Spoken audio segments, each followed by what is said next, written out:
प्यारे बच्चों, कैसे हो? तो फिजिक्स इनसाइड आउट प्लेटफॉर्म पर मैं हूं आपका फिजिक्स टीचर और हम पढ़ रहे हैं 11th class physics new book Punjab boards.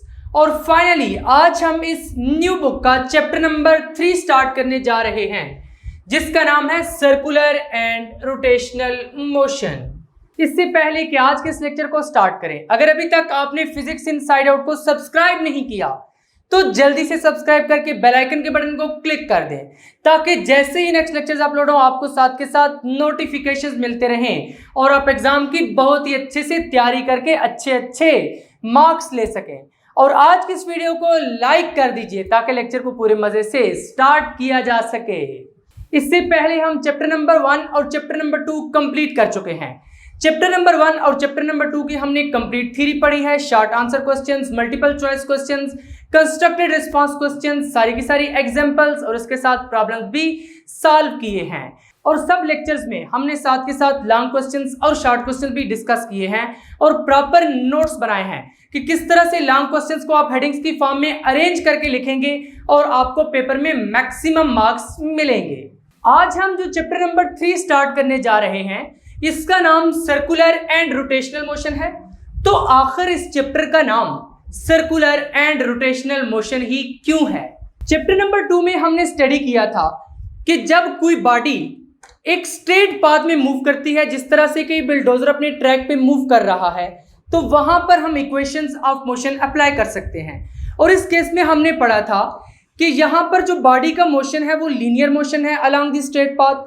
तो इस वक्त जो डिस्प्लेसमेंट होगी वो कौन सी होगी? Linear displacement. और जो वेलोसिटी होगी इस बॉडी की जो स्ट्रेट लाइन में मूव कर रही है वो वेलोसिटी लीनियर वेलोसिटी होगी। और यहां पर इस बॉडी की जो एक्सेलरेशन होगी वो लीनियर एक्सेलरेशन होगी। और यहां पर इस बॉडी का जो मोमेंटम होगा वो लीनियर मोमेंटम होगा। और जब भी आपने इस लीनियर मोशन के साथ डील करना है तो यहां पर वो कंसेप्ट यूज होते हैं जो कि आपने चैप्टर नंबर 2 में पढ़े हैं। बट अब बात आती है कि चैप्टर नंबर 3 की क्या जरूरत थी, इसको क्यों पढ़ने जा रहे हैं। यहां पर ये एक प्लेन सरफेस है और ये एक सर्कुलर ट्रैक है। पहले हमने सेकंड चैप्टर में कौन सा ट्रैक कंसीडर किया था? लीनियर ट्रैक, यानी एक स्ट्रेट लाइन वाला ट्रैक। बट ये कौन सा ट्रैक है? Circular track. जब कोई बॉडी इस ट्रैक पर मूव करेगी तो उसका मोशन सर्कुलर मोशन कहलाएगा।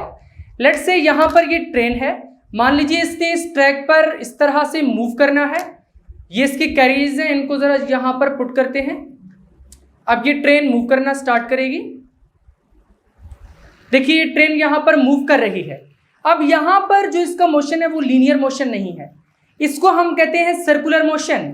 और यहां पर जो डिस्प्लेसमेंट है वो लीनियर डिस्प्लेसमेंट नहीं है, वो एंगुलर डिस्प्लेसमेंट है। और यहां पर जो वेलोसिटी है वो एंगुलर वेलोसिटी होगी। यहां पर जो एक्सेलरेशन है वो एक्सेलरेशन भी लीनियर एक्सेलरेशन नहीं होगी बल्कि एंगुलर एक्सेलरेशन होगी। और यहां पर जो मोमेंटम होगा वो लीनियर मोमेंटम नहीं होगा बल्कि एंगुलर मोमेंटम होगा। तो लिहाजा सर्कुलर एंड रोटेशनल मोशन वाले चैप्टर में हम क्या पढ़ने जा रहे हैं?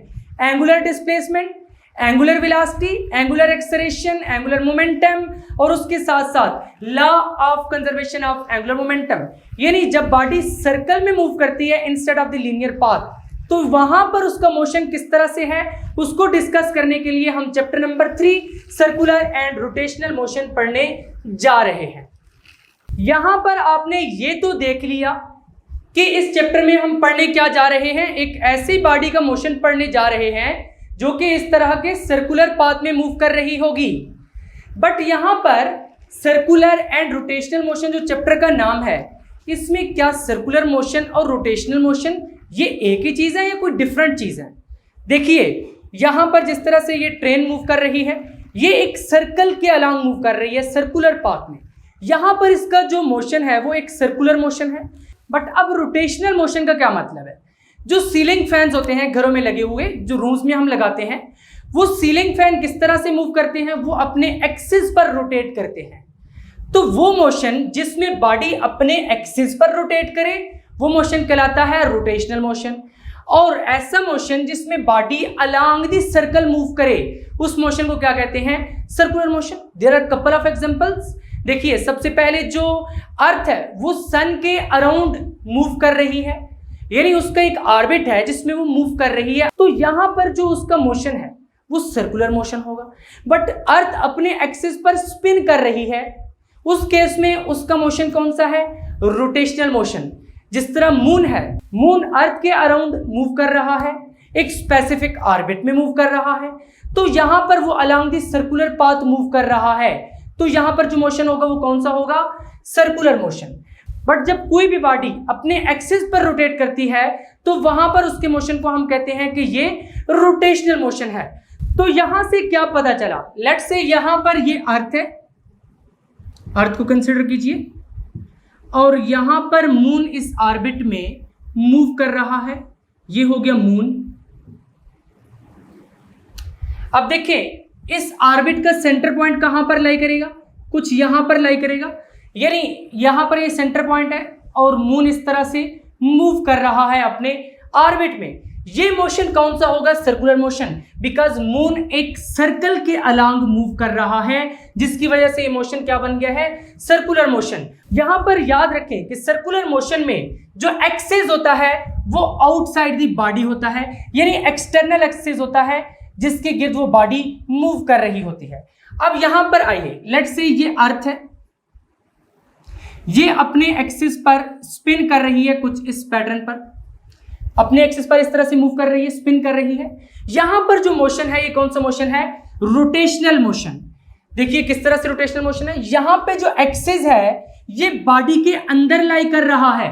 तो पता ये चला कि अगर motion around the internal axis होगा तो वो रोटेशनल मोशन कहलाएगा, अगर अराउंड द एक्सटर्नल एक्सिस होगा, यहां पर एक्सिस क्या है? एक्सटर्नल है, मून के अंदर नहीं है। अगर मोशन एक्सटर्नल एक्सिस के अराउंड होगा तो वो सर्कुलर मोशन होगा, अगर इंटरनल एक्सिस के अराउंड होगा तो कौन सा होगा? रोटेशनल मोशन होगा। तो यहां से आपको समझ आ चुका कि जो चैप्टर का नाम है सर्कुलर मोशन और रोटेशनल मोशन, इसका क्या मतलब है। चैप्टर नंबर 3 में सबसे पहले अपने नोट्स में आपने हेडिंग लगानी है सर्कुलर मोशन, और सर्कुलर मोशन की डेफिनेशन आपने लिख देनी है। अब ये भी यूजुअली पेपर में पूछी जाती है, define circular motion, give some examples. तो सर्कुलर मोशन के बारे में अभी मैंने आपको बताया। लेट्स से ये एक सर्कुलर ट्रैक है जिस पर ये ट्रेन इस तरह से सर्कुलर पाथ में मूव करती है।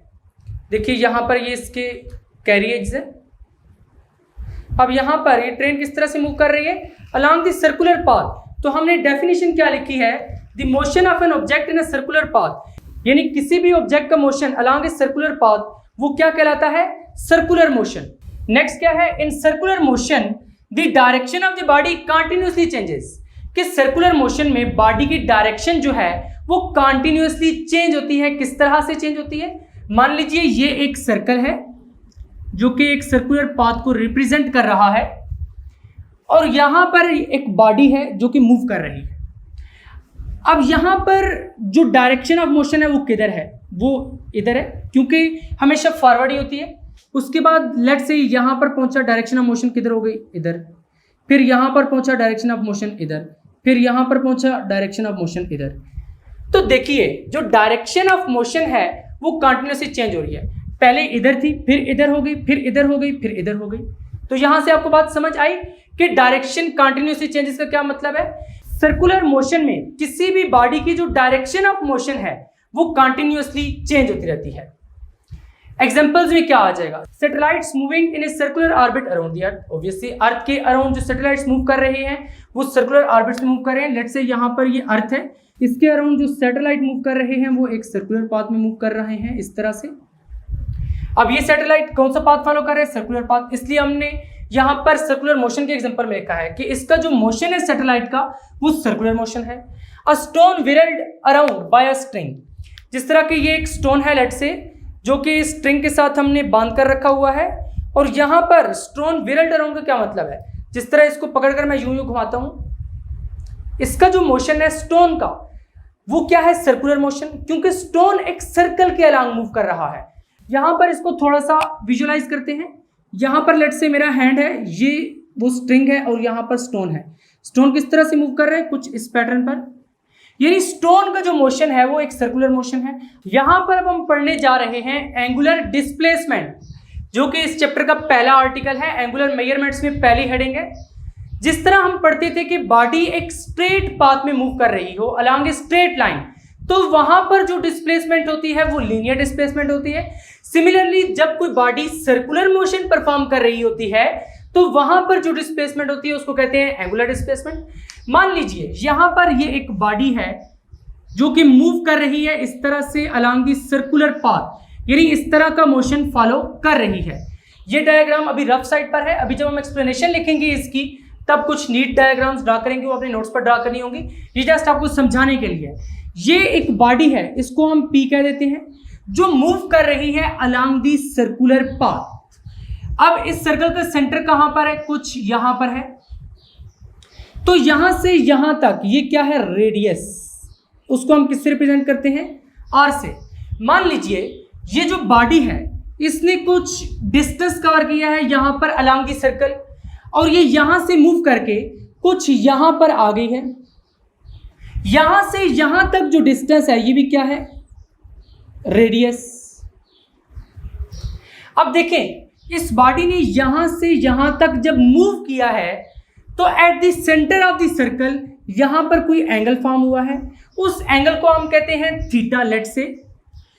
तो यहां पर ये जो एंगल फॉर्म हुआ है इसको हम कहते हैं एंगुलर डिस्प्लेसमेंट। एंगल से निकला है एंगुलर, तो क्या कहेंगे? Angular displacement. यानी एक बॉडी है जो पहले इस जगह पर प्रेजेंट है, उसने अलोंग दी सर्कल मूव किया है। जब मूव किया है तो ये यहां पर जब पहुंची है तो इसने सेंटर ऑफ द सर्कल पर कुछ एंगल बनाया है। पहले बॉडी यहां पर थी, यहां से यहां तक रेडियस, फिर बॉडी यहां पर पहुंची, यहां से यहां तक, ये भी क्या है? Radius R. अब at the centre of the circle एक एंगल फॉर्म हुआ है। क्यों फॉर्म हुआ है? क्योंकि बॉडी ने मूव किया है अलोंग दी सर्कल। जब बॉडी ने अलोंग दी सर्कल मूव किया है तो eight the centre of the circle एक एंगल फॉर्म हुआ है जिसको हम कहते हैं एंगुलर डिस्प्लेसमेंट। तो यहां पर फिर एंगुलर डिस्प्लेसमेंट की डेफिनेशन क्या बन जाएगी? देखिए, angle subtended at the centre of the circle, ये सेंटर ऑफ द सर्कल है, तो किस तरह से लिखेंगे?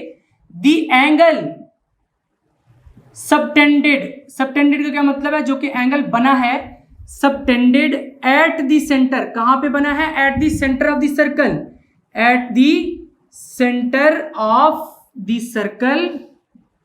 अब ये एंगल क्यों बना है सेंटर ऑफ द सर्कल पे? देखिए, बॉडी ने अलोंग द सर्कल मूव किया है जिसकी वजह से यहां पे एंगल बना है। बाय अ बॉडी, एंगल किसने बनाया है? बॉडी ने। By a body moving along the circle, moving along the circle, क्योंकि सर्कल में बॉडी मूव कर रही थी in a given time, in a given time. देखिए, बॉडी ने जब यहां से यहां तक मूव किया है तो ऑब्वियसली इसको कुछ टाइम तो लगा होगा, इसीलिए हमने लिखा है ना given time is called angular displacement.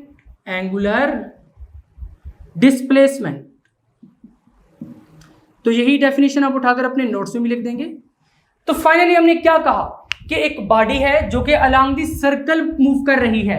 जब body along the circle move कर रही है, पहले वो इस पॉइंट पर थी, फिर इस पॉइंट पर पहुंची, तो अलोंग द सर्कल मूव करने की वजह से उसने सेंटर ऑफ द सर्कल पर ये एंगल बनाया है। इसको हम क्या कहते हैं? Angular displacement. अब नेक्स्ट थिंग है एक्सप्लेनेशन ऑफ एंगुलर डिस्प्लेसमेंट। तो ये जो पैराग्राफ है ये आपकी बुक से ही लिया है मैंने, और बहुत ही इंपॉर्टेंट पैराग्राफ है। अगर आपको ये वाला पैराग्राफ समझ आ गया तो मान लीजिए कि आपको chapter number 3 circular and rotational motion समझ आ गया। लिहाजा आपने इस पैराग्राफ को बहुत ही अच्छे से समझना है। इन डायग्राम्स को भी नीट एंड क्लीन आपने अपने नोट्स पर ड्रा करना है। अब ये सारे का सारा मैंने पहले ही लिख दिया है, डायग्राम्स पहले ड्रा कर दिए ताकि आपकी जो अटेंशन है वो डाइवर्ट ना हो। तो एक्सप्लेनेशन को स्टार्ट करते हैं। क्या कहता है? Consider a body of mass m, कि एक बॉडी कंसिडर करें जिसका मैस m है। यहां पर लेट से ये बॉडी है पॉइंट P पर, इसका मैस कितना है? m, small m, moving in a circular path of radius r।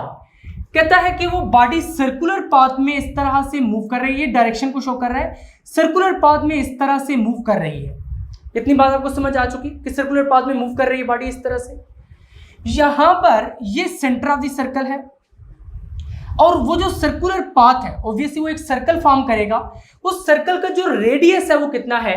Small r, इसलिए हमने लिखा है of radius small r। Suppose this motion is taking place by attaching the particle P at the end of massless rigid rod of length r whose other end is pivoted at the center O। ये बहुत ही important sentence है। अब students usually इस वजह से परेशान होते हैं कि उनको ये वाला पैराग्राफ समझ नहीं आ रहा होता, बट आपने इस पैराग्राफ को बहुत ही अच्छे से समझना है। अब यहां पर हमने क्या बात की है, ये पॉइंट P है और पॉइंट P पर एक मैस है जो कि मूव कर रहा है along the circular path. Circle का रेडियस कितना है, R है।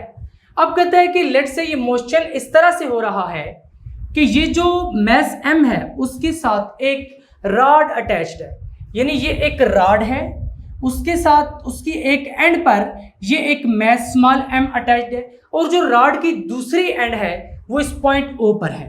अब देखिए जब भी ये मूव करेगा रॉड इस तरह से मूव करेगा अलोंग दी सर्कल, यानी मूव करता जाएगा ये रॉड भी, ये पॉइंट O ये तो चेंज नहीं होगा, ये कांस्टेंटली इसी जगह पर रहेगा यानी यूं रहेगा। इसलिए ऐसे पॉइंट को हम कहते हैं पिवट पॉइंट, यानी इस पिवट पॉइंट के अक्रॉस ये रोटेट करता रहेगा इस तरह से। ये जो OP है, the rod OP rotates in the plane of circle. अब यहां पर कहानी स्टार्ट होती है कि प्लेन ऑफ सर्कल का क्या मतलब है। अब दूसरी डायग्राम पर आ जाए।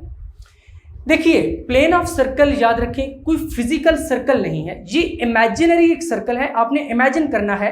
जिस तरह मैंने आपको सर्कुलर पाथ बताया था, अब इस सर्कुलर पाथ में यहां पर दरमियान में स्पेस है, तो हम कंसीडर कर रहे हैं कि लेट से ये जो प्लेन है सर्कल की, ये जो सर्कल है इसकी ये प्लेन है, इमेजिनरी आपने कंसीडर करनी है। यहां पर फिजिकली ट्रांसपेरेंट शीट से मैं आपको समझाने की कोशिश करूंगा कि ये प्लेन है, फिजिकली इस वजह से कंसीडर किया ताकि आपको कंसेप्ट अच्छे से समझ आ जाए। आपने ये नहीं समझना कि प्लेन इस तरह से होती है, इस पर डंडे खड़े हुए हों इस तरह से और कुछ हार्ड चीज हो, बल्कि ये एक इमेजिनरी प्लेन है जिसको आपने कंसीडर करना है। अब प्लेन है किस तरह से, प्लेन में ये एक्स एक्सिस है, ये वाई एक्सिस है और ये क्या है, जेड एक्सिस है। यानी ये स्पेस है एक्चुअली 3 डायमेंशनल स्पेस, जिसमें ये एक्स एक्सिस है, ये वाई एक्सिस है और ये जेड एक्सिस है। अब जो OP है ये वाला, ये किस तरह से मूव कर रहा है, ये इस तरह से इस प्लेन में मूव कर रहा है, प्लेन ऑफ दी सर्कल में ये OP इस तरह से मूव किए जा रहा है। तो क्या कहता है, the rod OP rotates in the plane of circle. देखिए ये रॉड OP है, ये इस तरह से रोटेट कर रहा है प्लेन ऑफ दी सर्कल में, इस तरह से मूव किए जा रहा है और ये पॉइंट फिक्स्ड है O पॉइंट, जिससे ये Z एक्सिस पास हो रहा है due to the motion of particle P। अब ये रॉड OP क्यों रोटेट कर रहा है, देखिए रॉड OP के इस एंड पर क्या है, पार्टिकल है जिसका मैस स्मॉल m है, ये पिवट पॉइंट है। अब जो पार्टिकल है उसके मोशन की वजह से ये रॉड भी इस तरह से मूव कर रहा है। The axis of rotation passes through the centre of the circle. Axis of rotation कौन सा है, देखिए ये इस तरह से रॉड मूव कर रहा है, सेंट्रल एक्सिस कौन सा है जिसके अक्रॉस ही रोटेट कर रहा है, ये वाला। इसका मतलब है कि जो एक्सिस ऑफ रोटेशन है passes through the centre of the circle, इस सर्कल के सेंटर से पास कर रहा है, जैसे आपको यहां पे नजर आ रहा है, which is perpendicular to the plane of circle. देखिए ये प्लेन ऑफ सर्कल है, ये जो एक्सिस है ये इसके परपेंडिकुलर है इस तरह से, वाइल OP इज रोटेटिंग, जबकि ये OP इस तरह से रोटेट कर रहा है। यहां तक आपको बात समझ आ चुकी। जस्ट क्या किया है कि एक मैस कंसीडर किया स्मॉल m जो कि मूव कर रहा है अलोंग दी सर्कल, और जो वो सर्कल है उसका रेडियस R है, पॉइंट O क्या है, सेंटर ऑफ द सर्कल है। अब यहां पर ये OP हम एक रॉड कंसीडर कर रहे हैं कि जो रॉड की एक एंड है वो इस O पॉइंट पर फिक्स्ड है, दूसरी एंड पर वो स्मॉल मैस m अटैच्ड है। जब वो मैस मूव करेगा तो रॉड क्या करेगा, plane of the circle move करेगा। यहां पर फिर बात समझिए, जो पॉइंट है वो किधर मूव करेगा, अलोंग द सर्कल मूव करेगा, जबकि रॉड क्या करेगा, प्लेन ऑफ सर्कल में इस तरह से मूव करेगा, प्लेन ऑफ सर्कल में। देखिए पॉइंट तो जो है वो अलोंग दी सर्कमफेरेंस मूव कर रहा है, सर्कमफेरेंस क्या होता है, boundary of the circle, along the circle move कर रहा है, जबकि ये जो रॉड है ये प्लेन ऑफ दी सर्कल में मूव कर रहा है। और फिर हमने यही बात लिखी है कि rod OP rotate in the plane of circle, क्योंकि पार्टिकल P जो है वो सर्कल के अलोंग मूव कर रहा है, और जो एक्सिस ऑफ रोटेशन है, ये एक्सिस ऑफ रोटेशन है, ये क्या कर रहा है, सेंटर ऑफ द सर्कल से पास कर रहा है और परपेंडिकुलर है इस प्लेन ऑफ सर्कल के, OP यहां पर रोटेट कर रहा है। यहां तक आपको बात समझ आ चुकी है। Suppose at any instant t, मान लीजिए किसी भी टाइम पर, किसी भी इंस्टेंट t पर क्या होता है कि the position of OP1 makes an angle theta with the x axis. अब यहां से z एक्सिस को फिलहाल नेग्लेक्ट करें, ये क्या था x एक्सिस, ये क्या है y एक्सिस। लेट्स से यहां पर है वो रॉड, अब ये उसकी पोजीशन क्या है, OP1, ये हमने कहा है OP1। यहां पर ये जो पॉइंट है ये कौन सा पॉइंट होगा, O पॉइंट। ये OP1 पोजीशन है, लेट्स से फिजिकली भी यहां पर ये OP1 है, making an angle theta with x axis. OP1 यहां पर है, ये एक्स एक्सिस था, इसके साथ यहां पे कौन सा एंगल बन रहा है, थीटा। तो यहां पर हमने रिप्रेजेंट कर दिया है कि OP1 इसका एक्स एक्सिस के साथ एंगल बन रहा है theta. After some time t plus delta t, अब यहां पे फिर बात समझनी है, t प्लस डेल्टा टी का क्या मतलब है। देखिए पहले ये रॉड यहां पर था, इस रॉड ने यहां से यहां तक मूव किया, यहां पे एंगल बनाया थीटा। अब यहां से यहां तक मूव करने में उसको टाइम कितना लगा है, t। अब इस पोजीशन से उसने थोड़ा सा आगे मूव करना है, लेट्स से यहां तक। अब जब ये रॉड यहां से यहां तक नेक्स्ट मूवमेंट करेगा तो ऑब्वियसली टाइम भी तो चेंज हुआ है, और उस टाइम को हम कह रहे हैं डेल्टा टी। तो टोटल टाइम कितना हो जाएगा, यहां तक पहुंचा था तो टी, यहां तक पहुंचेगा तो टी प्लस डेल्टा टी। जब टी प्लस डेल्टा टी पर टाइम पहुंचेगा तो इट्स पोजीशन भी OP2, तो उस वक्त इसकी पोजीशन क्या हो जाएगी, OP2। जैसे यहां पर हमने रिप्रेजेंट किया है OP2, making an angle theta plus delta theta with x axis. यहां पर था OP1 तो थीटा बन रहा था, जब OP2 हुआ है यहां पर तो फिर एंगल क्या हो जाएगा, थीटा। तो OP1 तक था, OP2 तक कितना हो जाएगा, थीटा प्लस डेल्टा थीटा। देखिए पहले यहां पर OP1 ये एंगल कितना बना रहा है, थीटा, फिर डेल्टा टी टाइम के बाद ये OP2 हो गया। अब OP2 का एंगल जो OP1 के साथ बन रहा है वो डेल्टा थीटा है, क्योंकि P1 से P2 तक आने में कितना टाइम लगा है, डेल्टा टी। तो फिर ये OP2 और ये एक्स एक्सिस अगर हम कंसिडर करें तो टाइम कितना हो जाएगा, यहां तक टी था, ऊपर delta T, T plus delta t time हो जाएगा, एंगल कितना हो जाएगा, OP2 का एक्स एक्सिस के लॉन्ग, पहले थीटा था फिर डेल्टा थीटा हुआ, it's mean theta plus delta theta angle बन जाएगा विद एक्स एक्सिस। तो हमने यही बात लिखी है, after some time t plus delta t, यानी t plus delta t time के बाद इट्स पोजीशन भी OP2, इसकी पोजीशन OP2 हो जाती है, making an angle theta plus delta theta with x axis. और उस वक्त ये एंगल कितना बना रहा है, theta plus delta theta. Theta इतना हो गया, डेल्टा थीटा यहां पर है, थीटा प्लस डेल्टा थीटा करेंगे तो आपको OP2 का एंगल मिल जाएगा with x axis. Thus angular displacement can be defined as the angle delta theta. अब देखें यहां पर ये जो डेल्टा थीटा है ये क्या हो जाएगा, एंगुलर डिस्प्लेसमेंट, इसलिए हमने क्या लिखा है, thus angular displacement can be defined as the angle delta theta of OP। देखें पहले तो ये OP था, OP ने मूव किया है पहली पोजीशन OP1, फिर मूव किया है दूसरी पोजीशन OP2, तो कहता है कि OP1 से OP2 तक ये जो एंगल बन रहा है दरमियान में ये कितना है, डेल्टा थीटा। यही जो एंगल है डेल्टा थीटा ये कितने टाइम में बना है, डेल्टा टी टाइम में, क्योंकि मैंने आपको बताया था कि ये जो P1 पॉइंट है इस तक पहुंचने में कितना टाइम लगा है, T। P1 से P2 तक पहुंचने में कितना लगा है, डेल्टा टी। तो जब एंगल डेल्टा थीटा हम कंसीडर कर रहे हैं OP1 और OP2 के दरमियान, तो टाइम कौन सा होगा, डेल्टा टी, बिकॉज P1 से P2 तक मूव करने में कितना टाइम लगा है, डेल्टा टी। तो फिर एंगुलर डिस्प्लेसमेंट की डेफिनेशन क्या होगी, can be defined as angle delta theta of OP। किसने बनाया है, इस OP रॉड ने बनाया है, पहले यहां पे पहुंचा फिर यहां पे पहुंचा, ऑब्वियसली OP रॉड ने एंगल बनाया है of OP during the time interval delta t, time interval delta T के दौरान। अब नेक्स्ट फिर बहुत ही इंपॉर्टेंट पॉइंट आता है, for very small values of delta theta the angular displacement is a vector quantity. अब यहां पे बात समझने वाली है, देखिए ये सर्कल है, यहां पर पॉइंट P है, ये सेंटर है, लेट्स से यहां पर ये रेडियस है POP।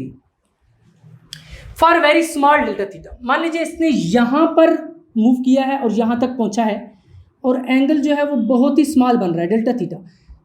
अब इससे छोटा विजुअलाइज नहीं किया जा सकता, आपने कंसिडर ये करना है कि बहुत छोटा है, बहुत छोटा एंगल डेल्टा थीटा। देखें जब सर्कल का आप एक बहुत ही छोटा पार्ट लेंगे यहां से, तो वो ऑलमोस्ट आपको एक स्ट्रेट लाइन की तरह दिखेगा, और वहां पर हम ये डायरेक्शन मार्क कर सकते हैं इस तरह से। तो कहता है कि जब एंगल डेल्टा थीटा बहुत स्मॉल होगा तो उस केस में जो एंगुलर डिस्प्लेसमेंट है वो वेक्टर क्वांटिटी बन जाएगी। अब वेक्टर क्वांटिटी की कुछ ना कुछ डायरेक्शन होती है ऑब्वियसली, तो फिर एंगुलर डिस्प्लेसमेंट की डायरेक्शन क्या होगी, चलिए वो अब यहां पर पढ़ते हैं। तो अब हम पढ़ते हैं कि डायरेक्शन क्या होगी एंगुलर डिस्प्लेसमेंट की, क्योंकि अभी हमने कहा है कि जब डेल्टा थीटा बहुत ही स्मॉल होगा तो उस केस में एंगुलर डिस्प्लेसमेंट वेक्टर क्वांटिटी बन जाएगी। बट उससे पहले साइन कन्वेंशंस देख लेते हैं। For anti clockwise rotation of OP the angular displacement delta theta is positive.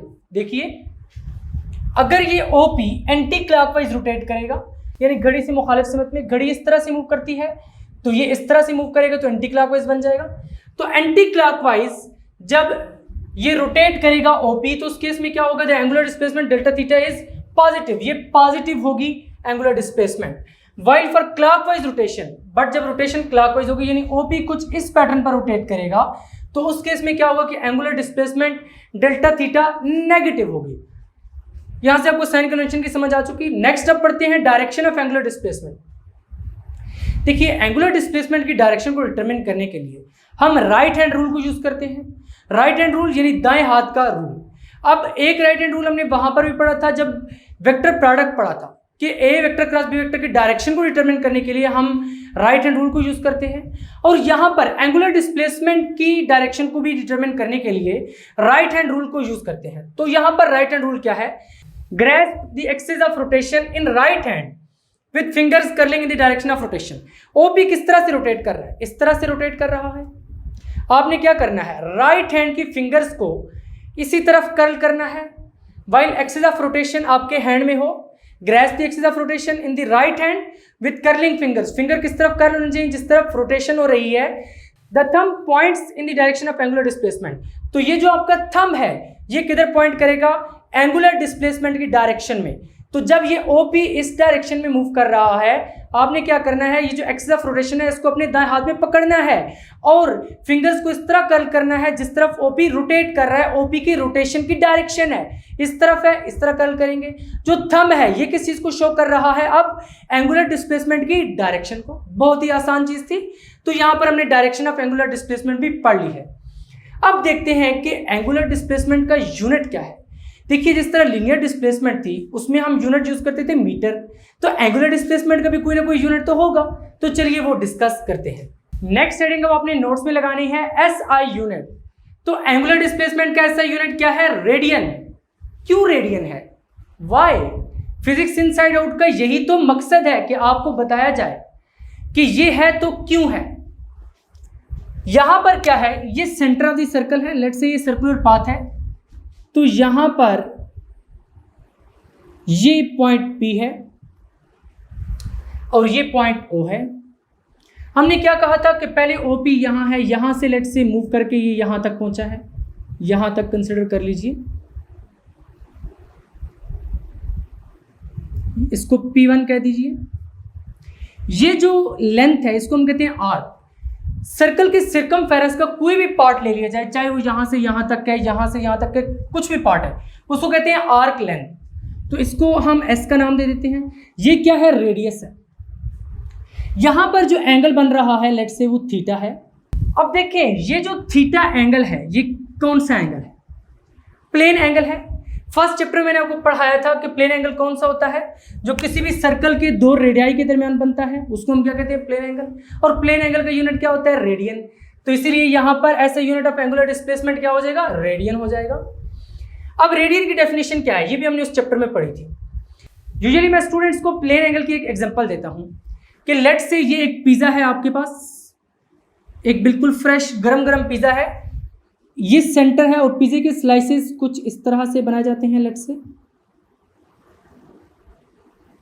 यहां पर ये स्लाइसेस हैं पिज्जा के, किसी भी एक स्लाइस को बाहर निकाल ले। लेट्स से ये एक स्लाइस है, इसको हमने बाहर निकाला है। अब पिज्जा के स्लाइस पर ये जो एंगल बन रहा है थीटा, ये कौन सा एंगल है, प्लेन एंगल। यही एग्जांपल मैंने आपको फर्स्ट चैप्टर में भी दी थी। तो रेडियन को डिफाइन किस तरह से करते हैं, it is the angle subtended at the centre of circle. ये एंगल है जो कि सेंटर ऑफ द सर्कल पे सबटेंड होता है बाय एन आर्क, उस आर्क से whose length is equal to the radius of the circle, जिसकी जो लेंथ है वो रेडियस ऑफ द सर्कल हो। यानी यहां पर अगर P से P1 तक जो डिस्टेंस है PP1, ये अगर R के इक्वल हो जाए तो ये जो थीटा है ये कितना हो जाएगा, 1 रेडियन। यहां से आपको समझ आ गई। तो फिर हम क्या कहेंगे यहां पर कि सेंटर ऑफ द सर्कल पर जो एंगल बना है ड्यू टू दिस आर्क वो 1 रेडियन कहलाएगा अगर arc length PP1 radius of the circle की इक्वल हो। इन शॉर्ट कि यहां से यहां तक का डिस्टेंस अगर रेडियस ऑफ द सर्कल की इक्वल हो तो यहां पर ये जो एंगल बनेगा वो एंगल 1 रेडियन होगा। अदर यूनिट्स, इसकी और यूनिट्स क्या है, एंगल की और यूनिट्स क्या है, डिग्री में भी तो मेजर करते हैं आप लोग, तो अदर यूनिट्स में 1 डिग्री हो जाएगा, और फिर एंगुलर डिस्प्लेसमेंट का 1 यूनिट रेवोल्यूशन भी हो जाएगा। देखिए यहां से यहां तक फिर क्या आएगा, 1 रेवोल्यूशन, 2 रेवोल्यूशन, 3 रेवोल्यूशन, 4, 5, 6, 7, 7 रेवोल्यूशन। तो यहां से भी हम बता सकते हैं कि एंगुलर डिस्प्लेसमेंट कितनी हुई है, 1 रेवोल्यूशन हुई है, 2 रेवोल्यूशन, 3 रेवोल्यूशन, 4 रेवोल्यूशन। तो it's mean degrees and revolution भी इसके यूनिट है, बट ऐसा यूनिट कौन सा है, रेडियन। अब यहां पर एक और बहुत ही इंपॉर्टेंट बात आती है, देखिए यहां पर जो एंगल बना है उसका यूनिट क्या है, रेडियन है, बट ये जो PP1 है ये तो डिस्टेंस है, इसका यूनिट क्या होगा, मीटर। इसका मतलब है कि अब हमें लीनियर डिस्प्लेसमेंट और एंगुलर डिस्प्लेसमेंट में रिलेशन भी निकालना पड़ेगा, यानी S और थीटा के दरमियान। तो चलिए वो भी फाइंड करते हैं। यहां पर अब हमने नेक्स्ट हेडिंग क्या लगा दी है, relation between linear displacement and angular displacement. देखिए अभी मैंने आपको बताया था कि यहां पर थीटा का यूनिट क्या है, रेडियन, इस S का यूनिट क्या है, मीटर, क्योंकि ये तो डिस्टेंस है, यानी S और थीटा के दरमियान हमें रिलेशन निकालना पड़ेगा, linear displacement and angular displacement. Consider an arc of length S, कहता है कि एक आर्क ऑफ सर्कल कंसिडर करें जिसकी लेंथ कितनी है, S, of a circle of radius R, कौन से सर्कल की, ऐसे सर्कल की जिसका रेडियस R हो, which subtends an angle theta at the centre of circle, जो कि सेंटर ऑफ सर्कल पे एक एंगल बनाए थीटा। ये पहले मैं आपको फिगर एक्सप्लेन कर चुका हूं, जस्ट यहां पर थोड़ा सा कंसिडर किया है। अब यहां पर पहले थोड़ा सा कंसेप्ट आप समझिए। यहां पर लेट्स से ये एक सर्कल है, मान लीजिए ये सर्कल है, यहां पर O पॉइंट है, यहां पर मैं कंसिडर करता हूं A पॉइंट है, यहां पर कंसिडर करता हूं B पॉइंट है, और ये क्या है, arc length A to B कितनी है, आर्क लेंथ S, और यहां पे एंगल क्या बन रहा है, थीटा। इतने ही साइज का मैं एक और सर्कल कंसिडर करता हूं, ये बिल्कुल सेम साइज का सर्कल है, मान लीजिए लेट्स से यहां पर ये A पॉइंट है और कुछ यहां पर ये कितना है, B पॉइंट है। अब ये क्या है, आर्क लेंथ S, यहां पर एंगल क्या बन रहा है, थीटा, यहां पर भी रेडियस R है, यहां पर भी रेडियस R है। अब कैसे पता चलेगा कि ये दोनों सर्कल सेम साइज के हैं, क्योंकि इनका रेडियस R है, ये सेम है। अब देखें यहां पर S आपको स्मॉल नजर आ रहा है, यहां पर S थोड़ा ज्यादा नजर आ रहा है, तो जब S स्मॉल था तो वहां पर थीटा भी कितना बना है, स्मॉल बना है, जहां पर S बड़ा है वहां पर थीटा भी ज्यादा है। इसका मतलब है कि S और थीटा आपस में डायरेक्टली प्रोपोर्शनल है, यानी S is directly proportional to theta. जैसे जैसे S बढ़ेगा ऐसे ऐसे थीटा भी बढ़ेगा, जितनी आर्क लेंथ ज्यादा होगी इतना एंगल भी ज्यादा होगा, जो वो सेंटर ऑफ द सर्कल पर सबटेंड करेगा। तो यहां पर अब इस प्रोपोर्शनैलिटी को रिमूव करने के लिए हम क्या यूज करते हैं, इक्वालिटी, कोई ना कोई कांस्टेंट यूज करते हैं फिजिक्स में। जैसे मैंने आपको फर्स्ट चैप्टर में डायमेंशन एनालिसिस वाले लेक्चर में बताया था, यहां पर लेट्स से वो कांस्टेंट क्या है, R, क्योंकि दोनों में रेडियस कांस्टेंट है, तो S is equal to R theta हो जाएगा, और यहां से अगर थीटा निकालें तो कितना हो जाएगा, S ओवर R। तो यही चीज हमने लिखी है, it's value in radian is given as theta is equal to S over R। ये फार्मूला किस वक्त है, जब ये थीटा किस में होगा, रेडियन में। लाजमी है कि ये थीटा रेडियन में हो, आपने याद रखना है। अब यहां से अगर आप S फाइंड करें तो R उधर जाके मल्टीप्लाई हो जाएगा, S is equal to R theta, क्योंकि R इधर डिवाइड हो रहा था, यहां से उधर जाएगा तो ये multiply, S is equal to R theta. अब S क्या है, ये लीनियर डिस्प्लेसमेंट है क्योंकि इसका यूनिट मीटर है, और यहां पर जो आपके पास थीटा है ये एंगुलर डिस्प्लेसमेंट है क्योंकि इसका यूनिट क्या है, रेडियन है। तो इसका मतलब है कि ये एक रिलेशन है लीनियर डिस्प्लेसमेंट और एंगुलर डिस्प्लेसमेंट में। यहां पर अब theta is equal to S over R। First chapter में मैंने आपको बताया था कि जितने भी यूनिट्स निकलते हैं किसी भी चीज के, वो फार्मूला से निकलते हैं। अब एंगुलर डिस्प्लेसमेंट, इसका रिलेशन क्या है, S ओवर R। S का यूनिट क्या है, मीटर, रेडियस का यूनिट क्या है, मीटर, ऑब्वियसली रेडियस का यूनिट मीटर है, S का भी, जो कि दोनों लेंथ्स हैं। मीटर मीटर कैंसिल, ये किसी इक्वल हो जाएगा 1 के इक्वल। भाई ये तो 1 के इक्वल आ रहा है, यूनिट तो बन ही नहीं पा रहा। इसी वजह से हम कहते हैं कि ये क्या है, डायमेंशन लेस क्वांटिटी है। एंगुलर डिस्प्लेसमेंट क्या है, डायमेंशन लेस क्वांटिटी है, बट इसका यूनिट है, क्योंकि ये एक प्लेन एंगल है, इस वजह से इसका यूनिट क्या होगा, रेडियन। तो यहां पर ये बात आपको याद रहेगी, बिल्कुल बहुत अच्छे से याद रहेगी। अब देखिए जो एंगुलर डिस्प्लेसमेंट थीटा है, इसका एक यूनिट हमने देखा है कि थीटा को हम डिग्री में मेजर करते हैं। थीटा को किस में मेजर करते हैं, डिग्री में, डिग्रीज में। दूसरा थीटा को किस में मेजर करते हैं, रेडियन में। देखिए यहाँ पर थीटा का यूनिट डिग्री भी है और थीटा का यूनिट रेडियन में है। जिस तरह लेंथ का यूनिट मीटर भी था और सेंटीमीटर भी था, हमें मालूम था कि मीटर से सेंटीमीटर में किस तरह कन्वर्ट करते हैं और सेंटीमीटर से मीटर में किस तरह कन्वर्ट करते हैं, क्योंकि हमें रिलेशन मालूम था सेंटीमीटर और मीटर में। यहाँ पर भी जब डिग्री और रेडियन दोनों एक ही क्वांटिटी के यूनिट हैं तो हमें इनके दरमियान भी तो रिलेशन मालूम होना चाहिए कि एक रेडियन कितनी डिग्रीज की इक्वल होता है और एक डिग्री कितने रेडियन की इक्वल होती है। तो चलिए अब वो डिस्कस करते हैं कि relation between radian and degree. Next heading यहाँ पर मैंने लगा दी है relation between radian and degree, कि रेडियन और डिग्री के दरमियान क्या रिलेशन है। उसके लिए हमने एक सर्कल कंसिडर किया है। If OP is rotating, OP कौन सा था, यहाँ पर पॉइंट O था, यहाँ पर क्या था पॉइंट P और ये रेडियस R था। कहते हैं the point P covers A distance. अगर पॉइंट P यहां से मूव करना स्टार्ट करता है और ये पाथ कवर करके वापस यहीं पर आ जाता है, इसका मतलब है कि इसने पूरा सर्कमफेरेंस ऑफ सर्कल कवर किया है। तो सर्कमफेरेंस ऑफ सर्कल क्या होता है, C is equal to 2 pi R। आपने छोटी क्लास में पढ़ा हुआ है circumference of circle 2 pi R की इक्वल होता है। इसका मतलब है कि यहां पर इसने जो डिस्टेंस कवर किया है S, वो 2 पाई R है, mean S is equal to 2 pi R। यही हमने लिखा है इन वन रेवोल्यूशन, एक पूरी रेवोल्यूशन में। We know that in radian, देखिए अभी हमने थीटा पढ़ा है, theta is equal to S over R, वहीं से उठा के यहाँ पे लिखा है। यहाँ पे थीटा क्या है, रेडियन में है, लाजमी तौर पर आपने याद रखना है। अभी लास्ट सेक्शन में मैंने आपको यही बात बताई थी। अब एस कितना है, 2 पाई आर, जैसे भी मैंने आपको यहाँ से बताया, यहाँ पर हमने लिख भी दिया है नोट्स में, ये रफ साइड है। S is equal to 2 pi R, यहाँ से आर और आर कैंसिल हो जाएंगे, तो थीटा कितना आ जाएगा 2 पाई रेडियन, क्योंकि थीटा किस में था, रेडियन में था। अब देखें यहां पर वन कंप्लीट रेवोल्यूशन के लिए जो थीटा आ रहा है वो कितना है, 2 पाई रेडियन। तो one revolution is equal to 2 pi radian, क्योंकि वन कंप्लीट रेवोल्यूशन के लिए थीटा कितना आ रहा है, 2 पाई रेडियन। तो वन रेवोल्यूशन में क्या मतलब है, यहां से इसने पूरा सर्कुलर पाथ कंप्लीट किया है। तो एक सर्कल में कुल कितनी डिग्रीज होती है, 360 डिग्रीज। ये भी आपने ऑलरेडी पढ़ा हुआ है। डिग्री का मतलब ये है कि अगर एक सर्कल के सर्कमफेरेंस को 360 इक्वल पार्ट्स में डिवाइड कर दिया जाए तो जो एक पार्ट है वो जो सेंटर पे एंगल सबटेंड करेगा वो 1 डिग्री होगा। आपने पहले छोटी क्लासेस में ये बात बहुत ही अच्छे तरीके से पढ़ी हुई है कि वन कंप्लीट रेवोल्यूशन में एक पूरे सर्कल में कुल कितनी डिग्रीज होती है, 360 डिग्रीज। तो वन रेवोल्यूशन में 360 डिग्रीज हो जाएंगी, is equal to 2 pi radian. अब यहाँ से साइड चेंज कर ले, 2 पाई रेडियन को इधर ले आए, 360 डिग्री को इधर ले आए। यहाँ से अगर 1 रेडियन निकालना चाहते हैं, 2 पाई उधर आके डिवाइड हो जाएगा, तो 1 radian is equal to 360 degree और 2 इंटू पाई। पाई की क्या वैल्यू होती है, 3.14। तो 1 रेडियन इज इक्वल टू, इसको अगर आप कैलकुलेटर से सॉल्व करें तो आता है 57.3 डिग्रीज। इसका मतलब है कि 1 रेडियन किसकी इक्वल होता है, 57.3 डिग्री के इक्वल होता है। अगर यहां से आप 1 डिग्री निकालना चाहते हैं, रिलेशन क्या है, 1 radian is equal to 57.3 degree.